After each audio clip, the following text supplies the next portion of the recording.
The legendary Rocky Balboa has left the ring behind, but life hits harder than any opponent. After losing everything, he decides to train a young fighter, only to face a bitter betrayal. This is the movie Rocky V.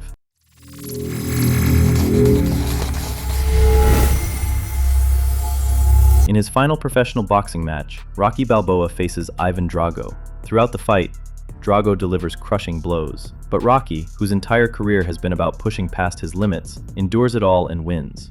However, after the fight, he feels something terrifying for the first time. Rocky confesses to his wife that he feels like he left his entire soul in the ring, and that something inside him is broken. Worst of all, he can't stop his hands from shaking. A few days later, Rocky returns to the US, where he is welcomed home as a hero at the airport. At a press conference held in his honor, a flashy promoter named George Washington Duke appears alongside the top title contender. The promoter offers Rocky a chance to accept a challenge from Union Kane for a massive fight in Tokyo, emphasizing that it will bring the champion a huge payday. However, Adrian makes it clear that her husband will never step into the ring again. Rocky himself avoids giving a straight answer and returns home with his family. But the joy of homecoming doesn't last long. From a conversation between Adrian and Paulie, Rocky learns that his brother-in-law carelessly gave their accountant power of attorney over all their property, which led to a financial disaster. The lawyer explains that the accountant invested their entire fortune in risky real estate deals and failed to pay taxes, hoping to get rich quick using their money, but ended up losing everything. Now Rocky is drowning in debt, and the only way to cover it is by selling their property. The only remaining asset is the old gym, once left to him by his trainer, Mickey Goldmill. The lawyer suggests making the money back with a couple of fights, but Adrian is strictly against it, believing that Rocky is no longer capable of stepping into the ring. She insists that he undergo a medical examination and says that if the doctors clear him to fight, only then will he agree to Duke's offer. However, the medical diagnosis feels like a death sentence. Years of grueling matches have caused irreversible brain damage, and the doctors strictly forbid him from continuing his career. Despite Rocky's desperate attempts to challenge the results, Adrian begs him to accept the truth for her sake and for the sake of their family. Adrian is convinced that money isn't everything, and that their family can overcome this hardship together. Soon, the newspapers are filled with headlines about Rocky's bankruptcy, and all of their property is sold off at an auction. Feeling lost in what is now someone else's house, Rocky finds the old hat he used to wear while walking the streets of Philadelphia. Seeking a distraction, he heads back to the old neighborhood where his story first began. The road leads him straight to Mickey's gym. Once inside, he is flooded with memories of the days he spent preparing for his fight against Apollo Creed. In his mind, he relives the moment when Mickey gave him Rocky Marciano's cufflink, reminding him that a person can overcome any obstacle as long as they have a purpose.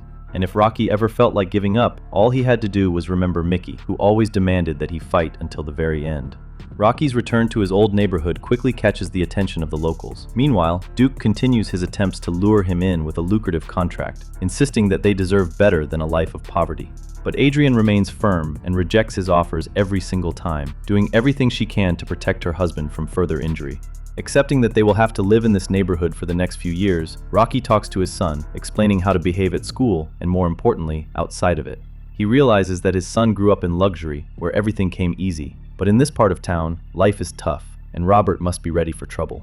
Right outside the gym, Rocky crosses paths with Tommy Gunn, a young man who traveled all the way from Oklahoma in search of a mentor. Their conversation is cut short by Duke, who aggressively pushes Rocky to take a fight that could win back their old life and money.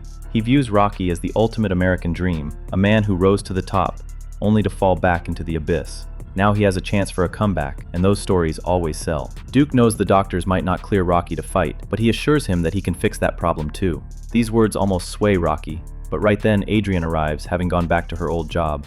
She is certain that this fight will only benefit Duke, while Rocky could end up permanently disabled. Frustrated, the promoter leaves, and Adrian apologizes to Rocky for stepping in, fearing she made him look weak in front of everyone. While Rocky rolls up his sleeves and reopens Mickey's gym, Robert faces the harsh reality of the neighborhood. A group of local bullies robs him of his jacket. Meanwhile, Tommy Gunn keeps trying to prove himself, and Rocky finally lets him enter the ring. But the moment Tommy faces an opponent, he seems to lose control. Ignoring Rocky's calls to hold back, he charges like a raging bull, leaving his sparring partner with absolutely no chance. Rocky sees the raw talent in him, but such wild aggression deeply concerns him. He realizes that Tommy has skills, but absolutely no discipline. Because of this, Rocky refuses to be his manager, feeling he isn't ready for that kind of responsibility. but Tommy refuses to back down. He waits for Rocky outside the gym, begging him once more to be his trainer, truly believing that only Rocky can lead him to the top. The former champ doubts himself, but then Tommy promises to do absolutely everything he is told. Finally, Rocky gives in to the kid's pleas and invites him over, since Tommy has nowhere else to sleep. During dinner at the Balboa home, Tommy learns that Robert was robbed of his jacket and hit in the face. The young fighter advises the boy to fight back, but Adrian believes that violence will never solve the problem. That's when Tommy opens up to the family about his past, and Rocky finally understands where all that rage comes from. Tommy's father was a heavy drinker who constantly beat him, but as Tommy grew stronger, the very first person he knocked out was his own father. Since then, every time he steps into the ring, Tommy sees his abuser in every opponent, and hatred blinds everything else. Tommy's arrival seems to bring Rocky back to life, and he immediately starts giving him his first lessons. But without realizing it, Rocky completely stops noticing his own son, who keeps trying to get his attention and talk about his problems. The next morning brings new humiliations for Robert, while Rocky begins his intense training sessions with Tommy. To test the kid's skills, Rocky sets up an amateur fight for him. In the first round, Tommy takes blow after blow, completely frozen by fear. But Rocky turns to the exact same words Mickey once used to inspire him, and it works. Tommy snaps out of it, explodes with rage, and knocks out his opponent, leaving his trainer absolutely thrilled. Now, all of Rocky's attention is fixed on Tommy, and he completely fails to notice that Robert has come home with fresh bruises on his face. Left alone with his fears, the boy makes a choice and begins training in secret at his father's gym. Fight after fight, Tommy wins, turning into a fierce hurricane that sweeps away everything in its path. His student's success deeply inspires Rocky. He literally controls Tommy's every move during the matches. Meanwhile, Robert watches with envy as his father dedicates all his time to his protege. But the boy stubbornly keeps training, trying to prove that he is worth something too. Tommy swiftly reaches new heights. His fights attract the attention of the media, and of course, Duke, who realizes it's time to cash in on the former champion's legacy. Proud of his student, Rocky gifts Tommy Apollo's famous boxing shorts, showing just how much he values him. And while Tommy rises higher and higher, Robert tries to keep up, hoping to one day regain his father's attention. Finally, the day comes when Robert gets to use everything he learned in his father's gym. He wins his jacket back and proudly shares the news with Rocky. But Rocky, completely absorbed in training Tommy, reacts with near indifference, breaking his son's heart once again. Meanwhile, Tommy sets a new goal for himself. He wants a shot at the title, and Rocky is confident that the opportunity will come soon. With every new victory, not only does Tommy's skill grow, but so does his popularity. The young boxer's face is all over the magazines, and the hype around him is exploding. This is the exact moment Duke decides to make his move. He knows that under Rocky's management, Tommy hasn't made big money yet, so he tempts him with the glamour of fast success and a luxurious lifestyle. After his next fight, Tommy openly voices his frustration, believing his path to the title is taking too long, and he wants to reach the top as fast as possible. Christmas arrives, and Rocky is eagerly waiting for Tommy to give him a very special gift, Mickey's cufflink. But Adrian is convinced that Rocky has already given too much to a kid who has yet to prove he is worth it. At the exact same time, Tommy is celebrating the holiday surrounded by Duke, who is methodically feeding his ambitions. He convinces Tommy that his path to the title is too slow, and that he is becoming nothing more than Rocky's shadow, a puppet whose success is always credited to someone else. Duke knows perfectly well that there is no official contract between Tommy and Rocky, and he urges the young fighter to make a definitive move, to sign the papers and join someone who can actually lead him to the championship. While Duke tempts Tommy with the glamour of fame and easy money, the holiday at the Balboa home goes completely wrong. Rocky's attempts to create a festive atmosphere are met with resentment from his son. Robert doesn't hide his pain, believing his father has completely changed since Tommy showed up, only occasionally remembering that he even has a son. Soon, Duke shows up at the Balboa doorstep alongside Tommy. The promoter hypocritically thanks Rocky for his hard work and declares that Tommy is now ready to make them a fortune. All that is left is to sign the contract. When Tommy proudly shows off his brand new car, Rocky begs him to reject the gift, knowing that beneath the shiny exterior lies a total dependence on Duke. But Tommy is no longer the broke kid who first came to him looking for help. He is certain that life is too short to wait, and that Duke will give him the title shot he dreams of. Rocky tries to make him understand that the money will come later, and that reputation is what truly matters. He warns Tommy that if he signs now, Duke will squeeze him dry and just throw him away. But Tommy refuses to listen to his mentor and drives off, no longer wanting to follow someone who is holding back his rise to glory.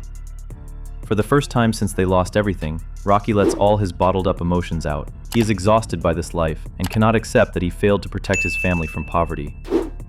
He didn't take all those heavy blows to the head just to end up right back where he started, losing his self-respect along the way.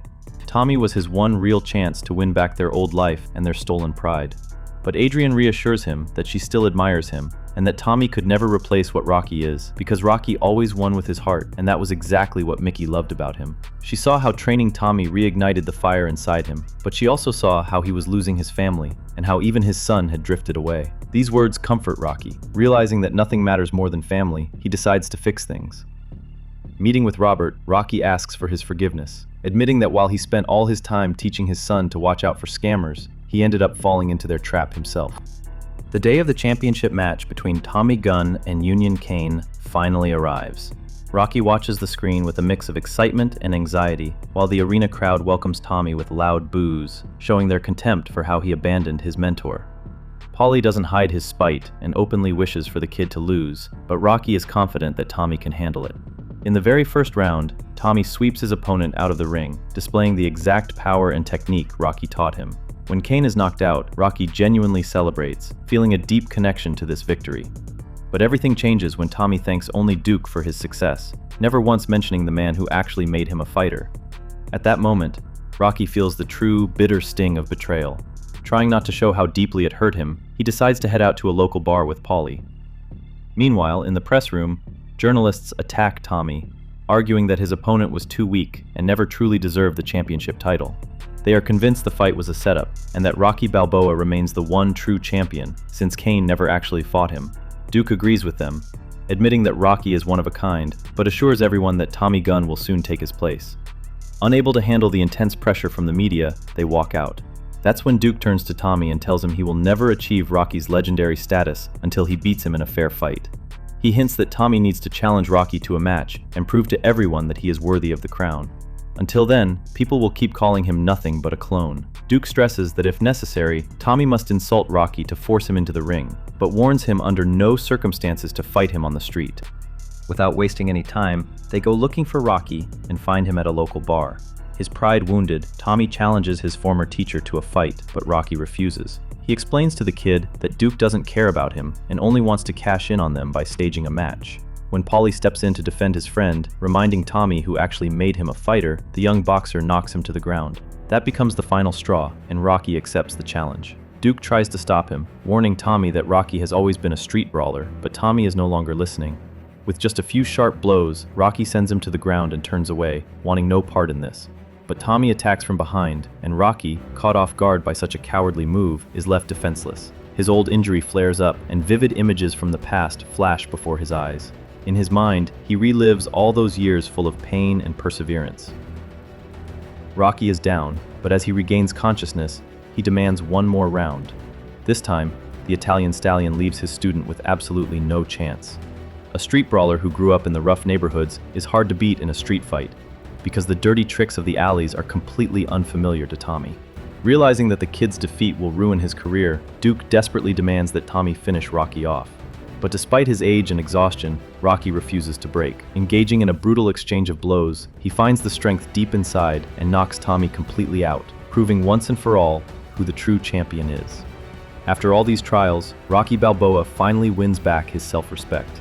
He realizes that a true champion isn't the one who is stronger in a fight, but the one who never gives up, stays true to his principles, and values the people who stand by him, even in the hardest of times. In the end, betrayal is just a shadow cast by someone else's weakness. It can take away your wealth, your glory, and your trust, but it can never touch your soul. True champions are not defined by the money they lose, but by the love they protect and the family that helps them stand back up.